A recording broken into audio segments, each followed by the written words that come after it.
नाज़रीन, मीरपुर बठोरो खां सजा सुमरो जी रिपोर्ट मूजिब अवामी तहरीक जो सिंध बचायो अवामी सुजागी मार्च मरकज़ी सदर सजा चांडियो वसंत थरी हुरन साहब पलीजो ऐं ॿियनि जी अॻवानी में मीरपुर बठोरो पहुतो, जिते शहरीन पारां अवामी मार्च की भरपूर आजा कई वई।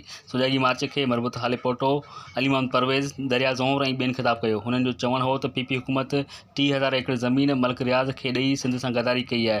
सिंध में बैरिया टाउन, जुल्फिकाराबाद ऐं DHA सिटी ठाहे दायरनि खे आबाद कयो पियो वञे। MQM सदाईं सिंध टोड़ण जी ॻाल्हि कई आहे। सिंध में पाणी, नाणे, रोज़गार ऐं वसीलनि ते कब्ज़ा कया विया आहिनि। लखें एकड़ ज़मीनूं भुॻड़नि मुठ ते विकिरो कयूं पियूं वञनि। सुजागी मार्च अवाम खे बेदार करण लाइ कढियो वियो आहे। पंहिंजा हक़ ऐं वसीला हासिल करण लाइ सुजागीअ जो सॾु ॾेई रहिया आहियूं। Sajjad Soomro, STV news, Mirpur Bathoro. हर ख़बर अव्हांजी पहुच ताईं। ॾिसंदा रहो सिर्फ़ु ऐं सिर्फ़ु STV न्यूज़।